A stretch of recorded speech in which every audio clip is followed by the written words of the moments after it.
So you've got your clarity. Your clarity is Bitcoin. Bitcoin is the most secure network. It's the most secure asset. Everything else has got a black cloud hanging over it, and you're going to see a consistent flow of capital flowing from the rest of the crypto ecosystem to Bitcoin, and you're going to see a consistent flow of development effort flowing from the crypto ecosystem on top of the Bitcoin ecosystem.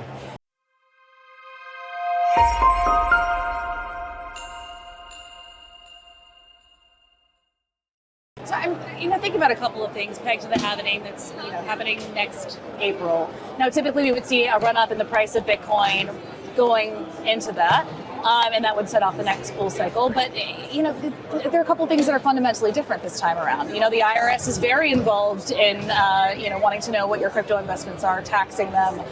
Institutional money, I imagine that some players are scared. I mean, yes, we are starting to get regulatory clarity, but I mean, there's a lot that's still unknown in terms of how federal regulators are going to target certain institutions. So, and when I think of institutional money, I think about that being a big part of the narrative around the last bull cycle. So, I mean, what happens next year? Are these headwinds going to affect what would have otherwise been a traditional cycle for Bitcoin, or do you not see that having any sort of impact on the run-up? Yeah, I think the industry is going through growing pains. The bullish factors in favor of Bitcoin is if nearly all of the bad leverage has been squeezed out. Everyone in the business of shorting Bitcoin, rehypothecating Bitcoin, loaning Bitcoin, they've all been bankrupted.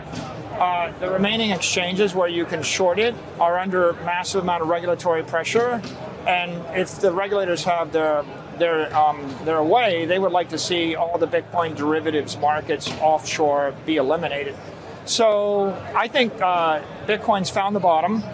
I think the leverage is out of it. I think we're on a bull run. I think bullishly, the FASB initiative to adopt fair value accounting is a very auspicious development. I think all of the migration of ordinals, inscriptions activity onto the Bitcoin blockchain is a very auspicious development. I think the halving will be very auspicious. And I think the fact that the average media journalist and average investor knows that Bitcoin is the one commodity that the SEC is not going to regulate is an auspicious development. So I think the way is clear for Bitcoin to rally from here. I would be very skeptical of all the other crypto investments. Speaking of like the futures market, whereas Bitcoin does seem to be firmly under the remit of the CFTC and thought of as a commodity, there's still this question around Ether. And so is the CME suddenly in violation of securities laws if like for a lot of the futures contracts that they offer, if the SEC makes this call that it falls under their regulatory remit? It seems like a gray zone still. I think there's a lot of discomfort within the regulators with regard to the circulation of all the crypto asset securities, the operation of all the crypto exchanges, and also the circulation of the cryptocurrencies, the stable coins. And they're sitting out there in bulk, circulating right now, and the regulators want to figure out how to clarify and rationalize that structure while doing the least amount of damage. And that's not easy. Something I've been thinking about a lot and talking to a lot of people about is this idea of Operation Choke Point 2.0. So, following the fall of SVB, Silvergate, and signature banks, we saw that two of the most important payment networks that were helping with after hours payment settlement, weekend payment settlement, fall out. And I've been talking to a lot of crypto firms, and it sounds like they're just assuming that balance sheet risk overnight because there isn't really a suitable replacement. And I guess my larger question to you out of this is that we've seen a drop off in liquidity. And, in terms of price movements, that's a great thing when you have a bullish buy, because then you can see these much wider swings in the price of Bitcoin. But overall, it's not a good thing if you can't on-ramp fiat into the ecosystem.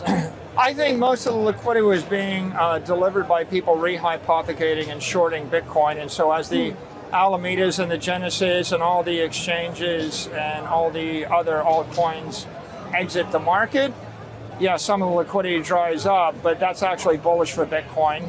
I think it's pretty clear from all the regulatory moves with regard to the banks and the stable coins that the regulators simply do not want a non-KYC settlement network operating in US dollars, either in the form of a stable coin or operating on a DeFi network or operating on a crypto network. or operating through a US banking network. All of those are being rejected with prejudice. And the conclusion you come to is the capital that's sitting in stable coins and the capital that's sitting on crypto exchanges and crypto tokens is going to have to exit, but it won't exit through a fiat off-ramp or a bank. It's going to get traded into Bitcoin and it's going to get withdrawn from the exchanges. You know, I think of the U.S. as a jurisdiction for crypto generally, Bitcoin in particular. There are so many conversations now about, companies coming out to say that they're exploring being based elsewhere, not because they're going to a, place with very lax rules. In fact, a lot of people are bullish on the UK, which has very stringent rules around the digital asset market. But what does it mean if a lot of companies begin, crypto-focused companies and exchanges and others in the industry leave the United States? Is that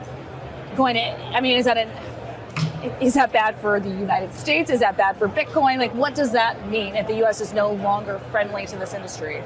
I don't think there's any place for them to go. People say the industry's moving offshore. I don't think there's going to be any jurisdiction with large pools of capital that's going to be more permissive than in the United States.